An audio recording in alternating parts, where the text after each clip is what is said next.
पाठ घेतलेले आहेत त्यांचं वाचन यावेळी आपण करणार आहोत. स्तोत्रसंहिता 107 याचा आळीपाळीने आपण वाचन करणार आहोत.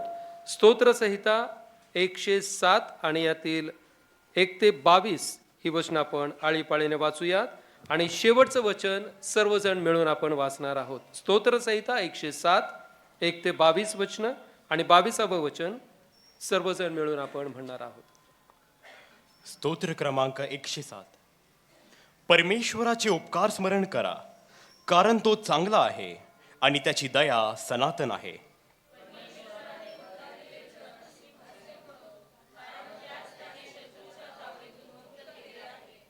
आणि निरनिराळ्या देशातून पूर्व, पश्चिम, उत्तर व दक्षिण या दिशांकडून आणून एकवट केले आहे.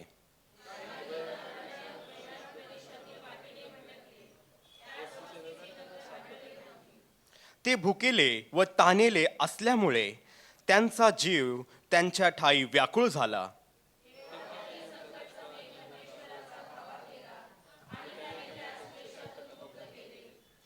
वस्तीच्या नगरास त्यांनी जावे म्हणून त्याने त्यास सरळ मार्गाने चालवावे.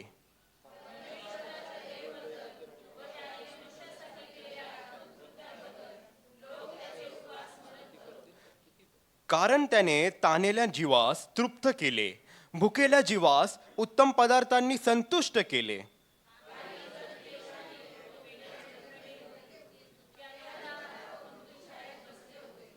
कारण त्यांनी देवाच्या आज्ञांविरुद्ध बंडाळी करून परात्पराचा बोध तुच्छ मानला होता.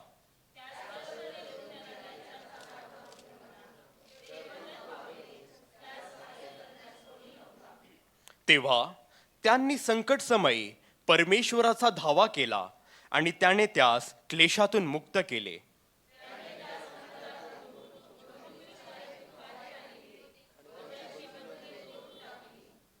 परमेश्वराच्या दयेबद्दल व त्याने मनुष्यांसाठी केलेल्या अद्भुत कृत्यांबद्दल लोक त्याचे उपकार स्मरण करत.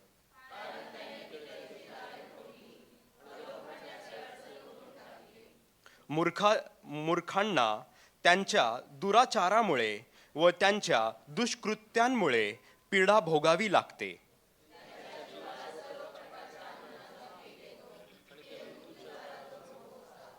ते संकटसमयी परमेश्वराचा धावा करतात आणि तो त्यास क्लेशातून मुक्त करतो.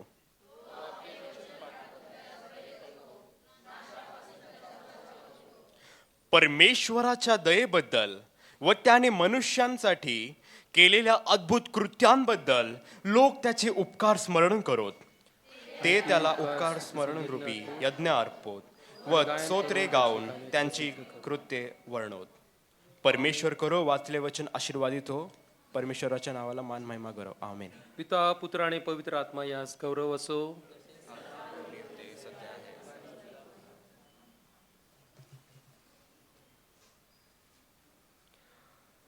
यावेळी पहिला शास्त्रपाठ आपण ऐकणार आहोत जुन्या करारामधून. यशायाचा ग्रंथ 40वा अध्याय. यशायाचा ग्रंथ 40वा अध्याय आणि पहिली 11 वचनं यावेळी आपण ऐकूयात. यशया अध्याय 40 आणि 1 ते 11 ही वचनं. जुन्या करारातून यशया 40 1 ते 11 ही वचने आपण ऐकूया. सियोने संबंधी परमेश्वराचे सांत्वनपर उद्गार. सांत्वन करा, माझ्या लोकांचे सांत्वन करा, असे तुमचा देव म्हणतो. यरुशलेमेच्या मनाला धीर येईल असे बोला. तिला पुकारून सांगा, तुझे युद्ध संपले आहे, तुझ्या पापाबद्दलचा दंड मिळाला आहे. परमेश्वराच्या हातून तुझ्या सर्व पापांचा तुला दुप्पट बदला मिळाला आहे.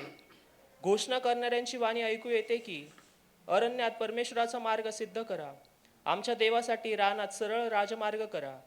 प्रत्येक खोरे उंच हो, प्रत्येक डोंगर व टेकडी सकल हो.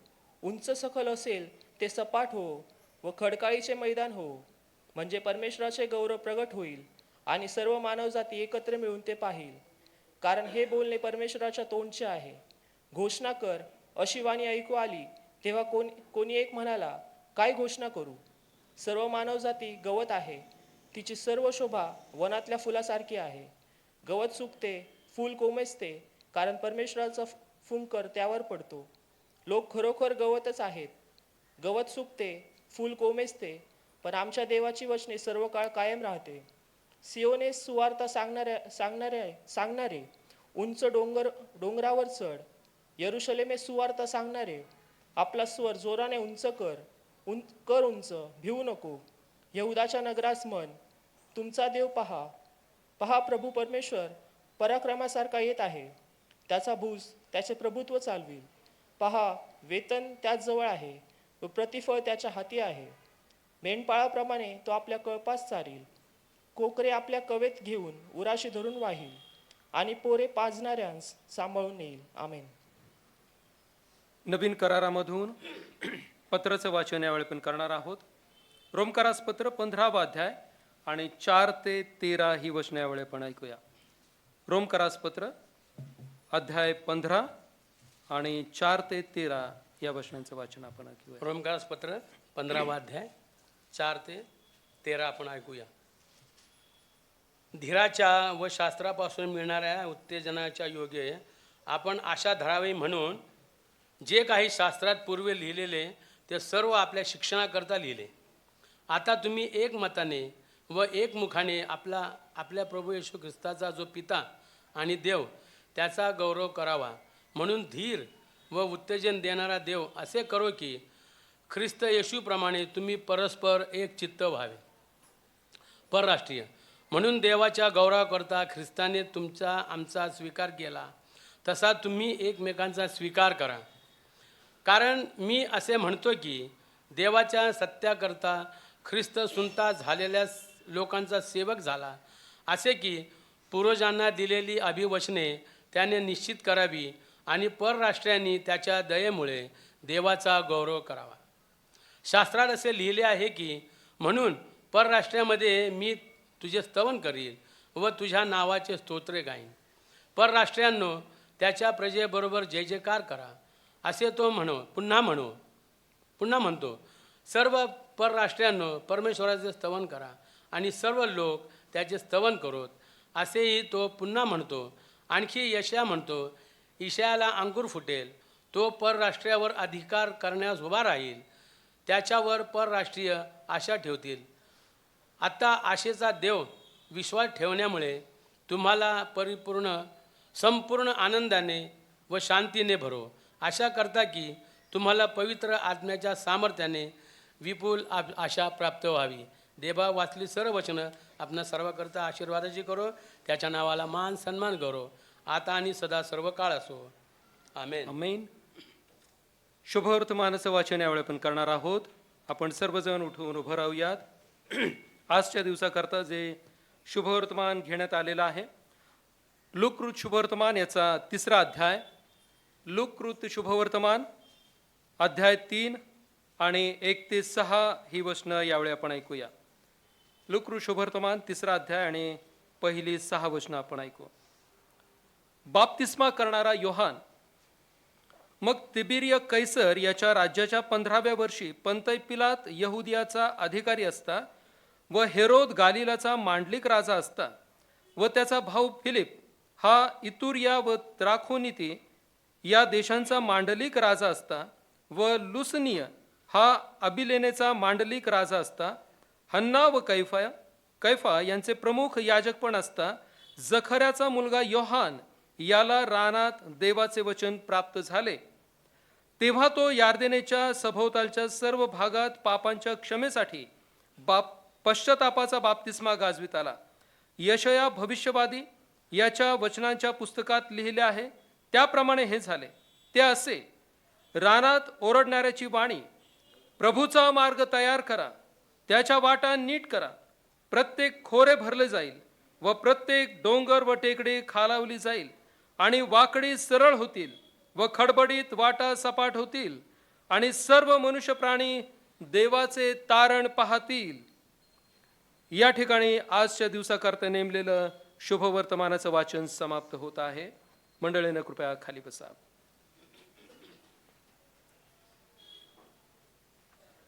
मध्यस्थीच्या प्रार्थनेमध्ये आपण यावेळी जाणार आहोत आणि मी बंधू राजेश यांना विनंती करतो कृपया त्यांनी मंडळी करता मध्यस्थीची प्रार्थना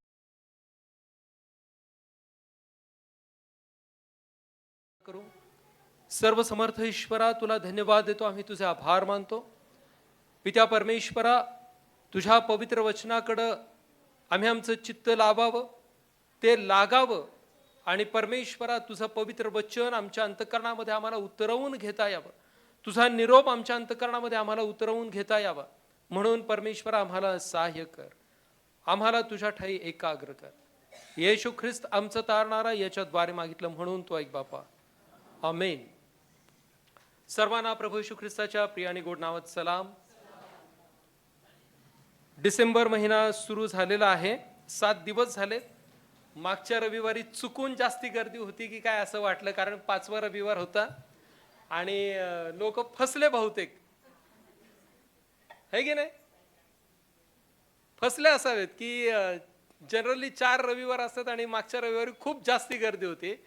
आज त्या मानानं पहिला रविवार असूनही गर्दी कमी आहे. हरकत नाही, असो. आपण देवाच्या वचनाकडं वळूयात. तयारी किती जणांची सुरू झाली ख्रिसमसची? सगळ्यांची सुरू झाली असणार, नाही का? आनंदाचा महिना आहे आणि परमेश्वर देव आपल्यावर कृपा करत आहे. त्यानं याही वर्षी पुन्हा एकदा आम्हाला हा आनंद उपभोगण्याकरता या महिन्यामध्ये त्यानं आणलेला आहे. आणि आपली वैयक्तिक, आपली कौटुंबिक तयारी सुरू झालेली आहे. छान कपडे आपण घेतलेले असणार, शिवायला टाकले असतील, घराची सफेदी चालू झाली असेल, पेंटिंग चालू झालेली आहे, हो की नाही? आणि हा आनंद साजरा करणं हे आम्ही वर्षानुवर्ष करत आहोत. घर सजवत असताना किती जणांनी आपलं अंतःकरण सजवलेलं आहे? किती जणांनी अंतःकरण सजवलेलं आहे? किती जणांनी अंतःकरण सजवायला सुरुवात केलेली आहे? किती जणांचे हात वरती? आमेन. अंतःकरण आम्हाला सजवता आले पाहिजे. 1 2 3 4 5. त्या येशू ख्रिस्ताला आम्हाला आमच्या अंतःकरणामध्ये घेता यावं, याकरता आमचं अंतःकरण सजवलेलं असलं पाहिजे. आणि त्याकरता आमची तयारी आम्हाला करायची आहे. ज्या घरामध्ये, ज्या अंतःकरणामध्ये पाप आहे, ज्या घरामध्ये, ज्या अंतःकरणामध्ये द्वेष आणि राग आहे, जगातल्या गोष्टी आहेत, तिथे प्रभू येशू ख्रिस्त कधीच येऊन राहत नाही. त्या जीवनामध्ये प्रभू येशू ख्रिस्त कधीच नसतो, हे लक्षात असू द्या, कायमस्वरूपी लक्षात असू द्या.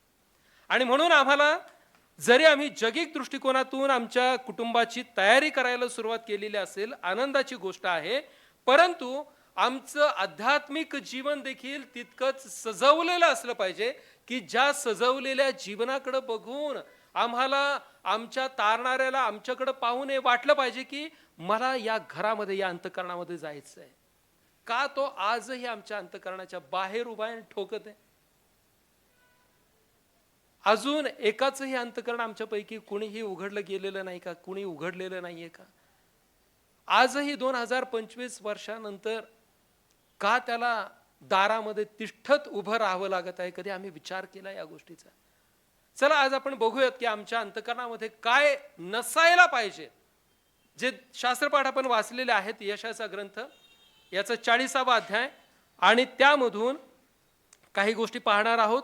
आणि लूक वर्तमान याचा 3रा अध्याय, या 3ऱ्या अध्यायातून काही गोष्टी आपण पाहणार आहोत. मी आज खूप जास्ती वेळ बोलणार नाही, अगदी थोडक्यामध्ये मी आजच्या या नाताळ सणाच्या उपासनेची सुरुवात करत आहे. काही गोष्टी टप्प्याटप्प्याने आपण बघणार आहोत.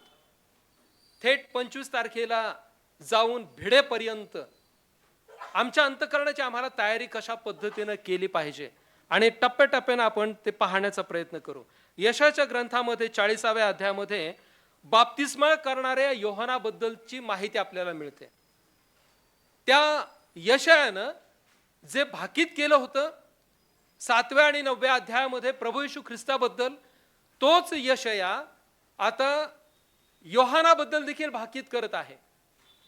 आणि हा योहान कोण आहे? तर येणाऱ्या मसीहाची वाट तयार करणारा हा योहान आहे.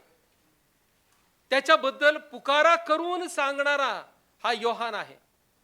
आणि या योहानाचं काय म्हणणं असणार आहे, तो कशा पद्धतीनं त्या मसीहाची वाट तयार करणार आहे, त्याचा उल्लेख यशायाच्या ग्रंथामध्ये आपल्याला केलेला पाहायला मिळतो. तिथं काय म्हटलंय बघा,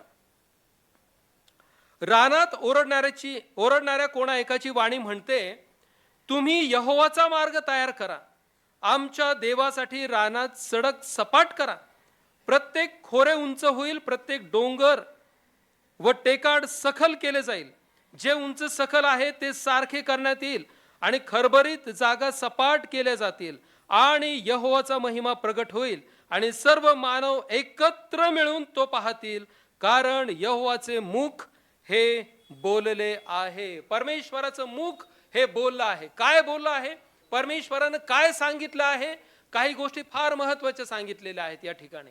या वचनांमध्ये पवित्र शास्त्र आम्हाला सांगतं की परमेश्वराचा मार्ग, यहोवाचा मार्ग सपाट करा किंवा तयार करा. देवासाठी रानात सडक सपाट करा.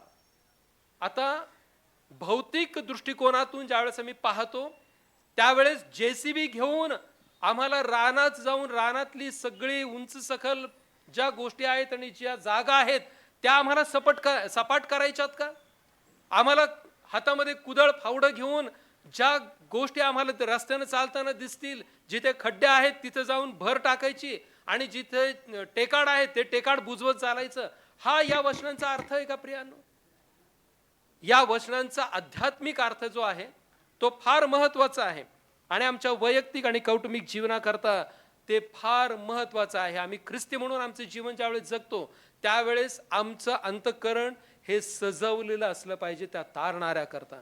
आणि म्हणून यशायानं जे सांगितलेलं आहे तेच आम्हाला हा योहान देखील सांगत आहे. यशायानं 750 वर्ष अगोदर प्रभू येशू ख्रिस्ताचं भाकीत केलं होतं, त्याचप्रमाणे योहानाच्या संदर्भात देखील त्यानं भाकीत करून सांगितलेलं आहे. आणि तीच अरण्यात ओरडणाऱ्याची किंवा रानात ओरडणाऱ्याची जी वाणी आहे, ती वाणी 750 वर्षानंतर प्रगट झाली प्रभू येशू ख्रिस्ताच्या जन्माच्या अगोदर. आणि ती वाणी म्हणजे योहानाची वाणी आहे. आणि त्यानं प्रभू येशू ख्रिस्ताचा मार्ग तयार करत असताना त्यानं सुवार्ता गाजवलेली आहे. ही सुवार्ता गाजवत असताना हा काय म्हणते पहा.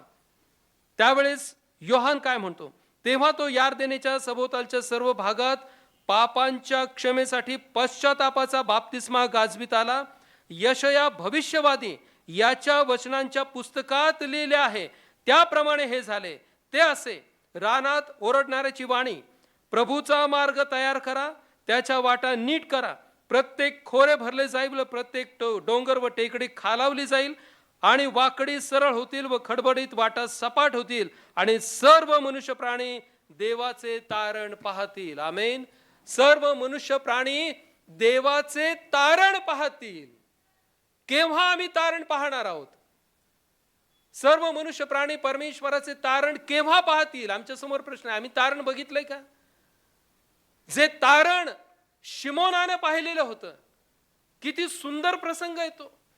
शिमोनाला सांगितलं होतं, परमेश्वराचा निरोप त्याला आला होता, जोपर्यंत तू देवाचा किंवा प्रभूचा पुत्र पाहत नाही, जोपर्यंत तू तारणारा पाहत नाहीस, तोपर्यंत तुला मरण येणार नाही.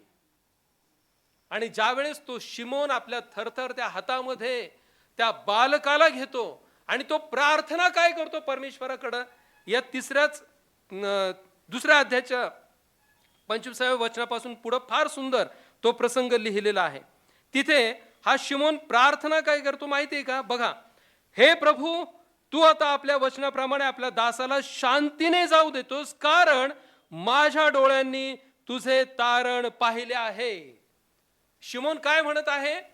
या बालकाला घेऊन त्याचे आई वडील आलेले आहेत पवित्र मंदिरामध्ये आणि शिमोन ते बालक आपल्या हातामध्ये घेत आहे आणि तो म्हणतो की हे प्रभू, तू आता आपल्या दासाला शांतीने जाऊ देत आहेस, कारण माझ्या डोळ्यांनी तुझं तारण बघितलेलं आहे. आम्ही ते तारण पाहिलेलं आहे का? ते तारण पाहण्याची आमची इच्छा आहे का? शिमोन तुमच्या आणि माझ्या सारखाच माणूस होता, वयातीत झालेला आहे, परंतु त्याला हा आशीर्वाद परमेश्वराने दिलेला. त्याला सांगण्यात आलं होतं की तोपर्यंत तुला मृत्यू येणार नाही जोपर्यंत तू प्रभूचा तारण पाहत नाहीस. किती मोठा आशीर्वाद आहे हा. आणि त्यानं त्या बालकाला बघितलेलं आहे. प्रियानो, त्याची जी प्रार्थना आहे ती फार अर्थभरित प्रार्थना आहे. तो म्हणतो की आता मला हे जग बघण्याची इच्छा नाही. माझ्या डोळ्यांनी तुझं तारण बघितलेलं आहे. आता हे डोळे आताच याच क्षणाला मिटले तरी काही हरकत नाही. आणि म्हणून तो म्हणतो की परमेश्वरा, माझे डोळे आता मिटू देत, कारण आता माझ्या डोळ्यांनी तुझं तारण बघितलेलं आहे. आता तारण पाहिल्यानंतर हे जग बघण्याची माझी इच्छा नाही. मला आताच मरण दे. किती सुंदर प्रार्थना आहे. ज्या तारणाऱ्याला पाहण्यासाठी त्याला मरण येणार नाही हे अभिवचन देण्यात आलं होतं. प्रियानो, आम्ही आमच्या जीवनामध्ये आजपर्यंत कधी अशी प्रार्थना परमेश्वराकडे केली आहे का की परमेश्वरा, माझ्या मरणापूर्वी एकदा मला दर्शन दे. मला एकदा तारणाऱ्याचं मुख पाहता यावं. ज्या तारणाऱ्याने माझ्या करता त्या वधस्तंभावरती प्राण अर्पण केला, ज्या तारणाऱ्यानं त्याच्या रक्तानं मला धुवून घेतलेला आहे, मला शुद्ध केलेला आहे, तो तारणारा कसा आहे मला दिसू दे. माझ्या मरणापूर्वी एकदा हे परमेश्वरा मला ते दर्शन लाभू दे. ही प्रार्थना आजपर्यंत आपण कधी केली का प्रिया? आम्हाला ही प्रार्थना करणं फार गरजेचं आहे. नाहीतर अनेक जण आजपर्यंत आलेले आहेत, 100व्या वर्षापर्यंत त्यांचं जीवन जगलेले आहेत आणि काहीही न करता जग सोडून गेलेले आहेत. त्या अनेकांपैकी आपणही एक असावं का? आमचं देखील येणं, या जगामध्ये राहणं आणि जग सोडून जाणं इतकं साधं सोपं असावं का? प्रियानो, आज आम्हाला या 2025 सालामध्ये शेवटच्या महिन्यामध्ये आम्ही असताना आम्हाला विचार करायचा आहे, येणारं नवीन वर्ष काय आणि कसं असेल आम्हाला माहिती नाही.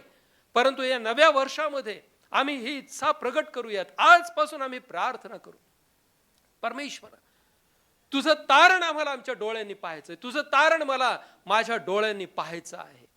आणि हे तारण कोणाला प्राप्त होणार आहे माहिती आहे? कोणाला पाहायला मिळणार आहे? जे शिमोनासारखे आहेत, जे शिमोनासारखे आहेत. शिमोन, त्याच्याबद्दलचं वर्णन या 2ऱ्या अध्यायामध्ये केलेलं आहे. तो नीतिमान होता, त्याच्याबद्दल सांगितलेलं आहे. धार्मिक होता आणि इस्रायलाच्या सांत्वनाची वाट पाहणारा होता. त्याची गुणवैशिष्ट्य सांगितलेले. सामान्य मनुष्य आहे, परंतु देवाच्या दृष्टिकोनातून नीतिमान आहे, धार्मिक आहे आणि इस्रायलाच्या सांत्वनाची वाट पाहणार आहे. प्रियांनो, आम्ही आमच्या पापातून आमची सुटका व्हावी याकरता आम्ही वाट पाहत आहोत का? आम्ही आमच्या सांत्वनाची वाट पाहत आहोत का? आम्ही आमच्या कुटुंबातील व्यसनी आणि कर्जबाजारी लोकांच्या सुटकेची वाट पाहत आहोत का? आम्ही आमच्या मंडळीची वाट पाहत आहोत का की आमची मंडळी सैतानाच्या सर्व बंधनातून मुक्त व्हावी, आमचं सांत्वन केलं जावं याची वाट आम्ही पाहत आहोत का? प्रियांनो, आम्ही आमच्या सांत्वनाची वाट पाहणारे असले पाहिजे. आम्ही आमच्या आचरणानं नीतिमान असलं पाहिजे. आम्ही देवाच्या दृष्टिकोनातून धार्मिक असलं पाहिजे. आम्ही किती चांगले कपडे घालतो, आम्ही लोकांना किती चांगल्या रीतीनं भेटतो, हस्तांदोलन करतो, आम्ही खूप छान रीतीनं बोलतो, याच्यावरून कदाचित लोक आमची परीक्षा करतील की किती चांगला मनुष्य आहे, किती चांगली ही बहीण आहे, किती चांगले पाळक साहेब आहेत. परंतु त्या प्रत्येकाचं अंतःकरण किती घाणीनं भरलेलं आहे हे फक्त परमेश्वराला ठाऊक आहे. आणि म्हणून आम्ही लोकांच्या दृष्टिकोनातून चांगलं न होता आम्हाला परमेश्वराच्या दृष्टिकोनातून चांगलं होता आलं पाहिजे. देवाच्या दृष्टिकोनातून आम्हाला धार्मिक आणि नीतिमान होणं फार गरजेचं आहे. आणि म्हणून 25 तारखेला अजून अवकाश आहे प्रियांनो, अजून अवकाश आहे. त्या दिवसापर्यंत जाईपर्यंत अजूनही आमच्या हातामध्ये वेळ आहे. अजूनही आम्ही आमच्या सर्व पाप आणि अपराधांची कबुली देऊन आम्ही त्या नाताळाचा खरा आनंद आम्ही साजरा करू शकतो. शिमोनाला ते तारण दाखवण्यात आलं. मग हे तारण जर आम्हाला आज पाहायचंय तर आम्हाला काय करणं गरजेचं आहे? योहान म्हणतो त्याप्रमाणे, किंवा त्याच्या बाबतीत जी भविष्यवाणी यशायानं केलेली आहे त्या भविष्यवाणीप्रमाणे आम्हाला कृती करणं गरजेचं आहे. काय म्हटलेलं आहे तिथे की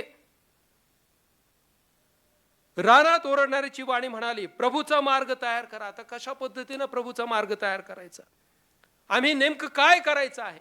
मी मागाशी म्हटलं त्याप्रमाणे आम्हाला कुदळ फावडं गमेला हातामध्ये काही घ्यायचं नाही, जेसीबी घ्यायचं नाही, काहीच करायचं नाही. हा अर्थ जगिक वाटा तयार करण्याचा नाही.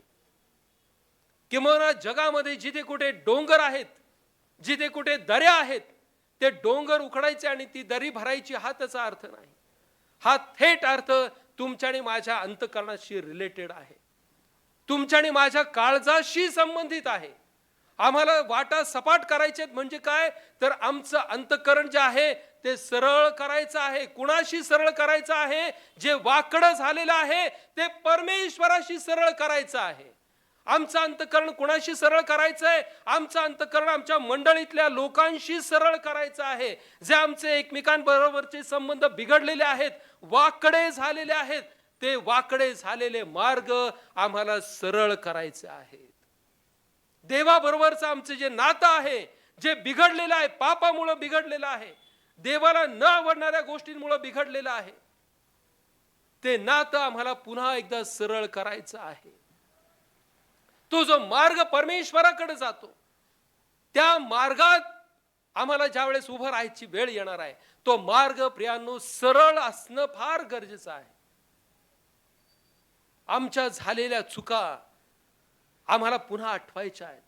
या शेवटच्या महिन्यामध्ये आम्ही असताना आम्हाला रिकॉल करायचं, आम्हाला आठवायचंय, थोडंसं मागं वळून बघायचंय. नोव्हेंबर महिन्यापर्यंत आमच्याकडून काय काय चुका झाल्या मागच्या वर्षामध्ये, त्या चुका आम्ही सुधारू शकतो का? तर याचं उत्तर निश्चित अर्थानं होय असंच आहे. जर आम्हाला त्या चुका सुधारायच्या आहेत, जर आम्हाला आमची पातकं सोडून द्यायची आहेत, आणि तसा जर प्रश्न आम्ही आमच्या काळजाला विचारला, तर त्याचं उत्तर होकारार्थीच येणार आहे. फक्त आम्हाला कृती करणं गरजेचं आहे. परमेश्वराचं वचन आम्हाला सांगतं की त्याचा मार्ग, प्रभूचा मार्ग नीट करा, तयार करा, त्याच्या वाटा नीट करा. प्रत्येक खोरे भरले जाईल व प्रत्येक डोंगर व टेकडी खालावली जाईल आणि वाकडी सरळ होतील. प्रियानो, आमच्या हृदयामध्ये जे पापाचे डोंगर आजपर्यंत आम्ही वाढवून ठेवलेले आहेत, मत्सराचे डोंगर वाढवून ठेवलेले आहेत, ज्या टेकड्या आम्ही रागाच्या आणि द्वेषाच्या आमच्या हृदयामध्ये वाढवून ठेवलेल्या आहेत, आज परमेश्वराच्या वचनाप्रमाणे त्या सर्व टेकड्या, ते सगळे डोंगर आम्हाला नेस्तनाबूत करायचे आहेत. त्याच्यासाठी कोणत्या जेसीबीची गरज नाही, कोणत्याही कुदळ फावड्याची गरज नाही. त्याच्याकरता एकच हत्यार आहे, आणि ते हत्यार म्हणजे पवित्र शास्त्र, ते हत्यार म्हणजे देवाचं पवित्र वचन, ते हत्यार म्हणजे परमेश्वराशी केलेली प्रार्थना. आम्हाला देवाच्या पवित्र वचनांच्या द्वारे आमच्या जीवनामधील जे सर्व डोंगर आहेत, ज्या डोंगरांमुळं आम्ही पलीकडे बघू शकत नाही, पलीकडे आमच्याकरता तारण ठेवलेलं आहे, ते तारण आम्हाला दिसत नाही, कारण आमच्या हृदयामध्ये पाप बसत आहे. पापाचा डोंगर आम्ही वाढवून ठेवलेला आहे. आम्ही पैशांच्या मागे लागलेलो आहोत. हा पैशांचा मोह असणारा डोंगर आम्ही वाढवून ठेवलेला आहे. आमच्यामध्ये अनैतिकता आहे, हा अनैतिकतेचा डोंगर आमच्या काळजामध्ये वाढलेला आहे. आमच्यामध्ये व्यसनाधीनता आहे, हा व्यसनाधीनतेचा डोंगर आमच्या हृदयामध्ये वाढलेला आहे. मत्सराच्या दऱ्या आहेत आमच्या अंतःकरणामध्ये, रागाच्या द्वेषाच्या दऱ्या आहेत. ह्या दऱ्या केव्हा भरणार आहोत? हे डोंगर केव्हा पाडणार आहोत? आम्हाला माहिती नाही प्रिया, की आम्हाला 2026 साल पाहायला मिळणार आहे किंवा नाही. आम्हाला माहिती नाही उद्या काय होईल. परंतु जर त्या नव्या वर्षामध्ये आम्हाला पदार्पण करायचं आहे, तर आज परमेश्वराचं वचन माझ्या सहित आपल्या प्रत्येकाशी बोलत आहे, आणि ते आम्हाला हेच सांगत आहे की तुम्ही परमेश्वराचा, प्रभूचा मार्ग नीट करा, वाटा सपाट करा. आमचं अंतःकरण आम्हाला नीट करायचं आहे, आमचं हृदय आम्हाला नीट करायचं आहे, देवाबरोबर असणारे संबंध आम्हाला पुन्हा नीट करायचे आहेत. एकमेकांविरुद्ध बिघडलेले सगळे संबंध आम्हाला पुन्हा नीट करायचे आहेत. आणि हे संबंध जर आम्ही बिघडलेल्या अवस्थेत नवीन वर्षामध्ये जर कदाचित पदार्पण केलं, तर प्रियानो लक्षात घ्या ते सर्व आशीर्वाद आम्हाला कधीच मिळणार नाहीत. कधीच मिळणार नाही. जो आशीर्वाद शिमोनानं प्राप्त करून घेतला होता तो आशीर्वाद आम्हाला मिळणार नाही.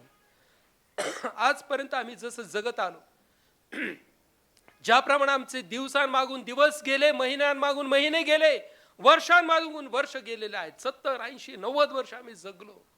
परंतु त्या जगण्यामध्ये जर आम्हाला आमचा तारणारा भेटला नाही तर ते जगणं शून्यवत आहे. आणि म्हणून आज आम्हाला निश्चय करायचा, निर्णय घ्यायचा आहे.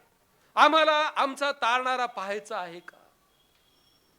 त्या तारणाऱ्याला जर आम्हाला भेटायचं आहे तर प्रियांनो, आमच्या हृदयामधले सगळे डोंगर आज आम्हाला नेस्तनाबूत करायचे आहेत. सगळ्या द्वेषाच्या आणि रागाच्या टेकड्या आम्हाला काढून टाकायच्या आहेत. ज्या सर्व प्रकारच्या दर्या आमच्या हृदयामध्ये आहेत त्या सर्व दर्या प्रेमानं भरायच्या आहेत.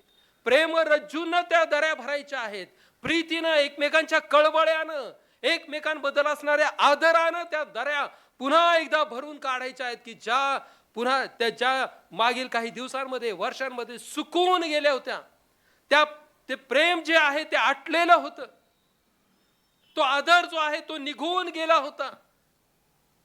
पुन्हा एकदा ही संधी परमेश्वरानं तुम्हाला आणि मला दिलेली आहे की आम्ही पुन्हा एकदा स्वतःची उभारणी करू शकतो. आम्हाला पुन्हा उभं राहायचं आहे. आम्हाला पुन्हा त्या परमेश्वराकडे यायचं आहे. आणि मग असं केल्यानं प्रियांनो, आमच्याकरता जे आशीर्वाद परमेश्वरानं ठेवलेले आहेत ते फार महान आणि मोठे आहेत. प्रियांनो, परमेश्वराचं वचन आम्हाला सांगत आहे की तुमच्या हृदयामधले सर्व अडखळणं तुम्ही काढून टाका, खडबडीत वाटा सपाट होतील. आणि मग पुढे असं म्हटलेलं आहे 6वं वचन, आणि सर्व मनुष्य प्राणी देवाचे तारण पाहतील. सर्व मनुष्य प्राणी, इथं ठराविक माणसांबद्दल म्हटलेलं आहे का?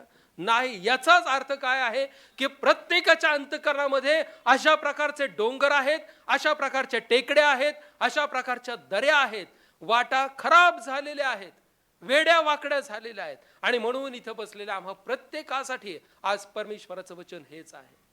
जर तुम्हाला परमेश्वराचं तारण पाहायचं आहे तर तुमच्या अंतःकरणातील वाटा तुम्ही सरळ करा. तुमचं अंतःकरण परमेश्वराशी नीट करा. तुमच्या अंतःकरणामधील सर्व प्रकारचे द्वेष, राग, मोह यांचे डोंगर पाडून टाका. ज्या कुणाच्या बद्दल तुमच्या अंतःकरणामध्ये द्वेषाची किंवा पापाची दरी असेल ती दरी प्रेमानं भरून काढा. राग असेल राग काढून टाका, आदरानं ती दरी भरून काढा.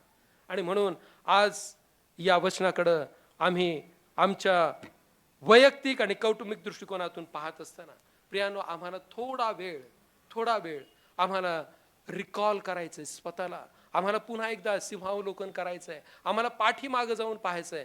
या संदेशाच्या समाप्तीनंतर आपण 2 मिनिटं स्वस्थ आणि शांत बसणार आहोत. डोळे झाकून बसूयात. या प्रभू भोजनामध्ये सामील होत असताना आम्ही स्वतः आत्मपरीक्षण करूयात. 2 मिनिटं आम्ही स्वतःमध्ये डोकावून पाहूयात. आणि डोकावून पाहत असताना आम्हाला काय जाणवतं? आम्ही खरोखरच त्या सर्व गोष्टी देवाला ज्या आवडत नाहीत त्या सोडून दिलेल्या आहेत का? यांचं सिंहावलोकन करू, याचं परीक्षण करूया. आणि प्रियांनो, त्यानंतर या पवित्र मेजाजवळ आपण एकत्र येणार आहोत. आपण प्रार्थना करू. सर्वसमर्थ ईश्वरा, आम्ही तुझ्या चरणापाशी येत आहोत. प्रभू, आम्हाला सहाय्य कर, आम्हावर दया कर, कृपा कर, करुणा कर.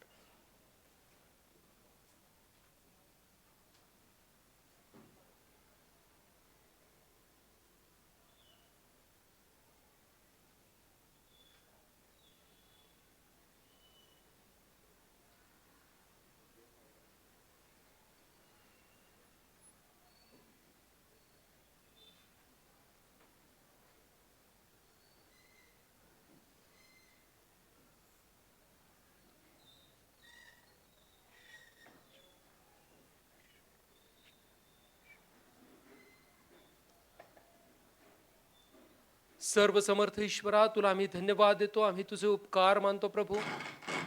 पित्या परमेश्वरा, जे तुझं पवित्र वचन आमच्यापर्यंत तू आज दिलंस, दयाघना देव बापा, आम्ही प्रार्थना करतो आमच्या अंतःकरणातील सर्व मलिनता तू आज काढून टाक प्रभू.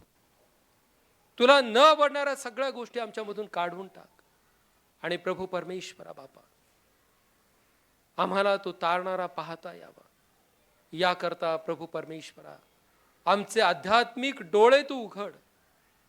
प्रभू परमेश्वरा, जगिक दृष्टिकोनातून नाही तर परमेश्वरा तुझ्या दृष्टिकोनातून तुला अपेक्षित असणारी धार्मिकता आमची असावी, तुला अपेक्षित असणारं नीतिमत्व आमचं असावं, याकरता परमेश्वरा आम्हाला सहाय्य कर. प्रभू परमेश्वरा, आम्हाला धू, आम्हाला शुद्ध कर. आणि त्याकरताच प्रभू आज पुन्हा एकदा आम्ही तुझ्या पवित्र मेजाजवळ येत असताना परमेश्वरा बापा, आम्हाला शक्ती दे, सामर्थ्य दे, धैर्य दे. प्रभू तुझ्या पवित्र वचनांनी परमेश्वरा तू आम्हाला स्नान घाल.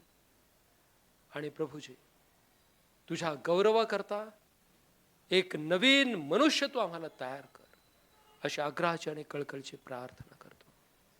येशू ख्रिस्त आमचं तारणारा याच्याद्वारे मागितलं म्हणून तो ऐक बापा. आमेन. या वचनाच्या द्वारे परमेश्वर आपणा सर्वांस अधिक आणि अधिक आशीर्वादित करो.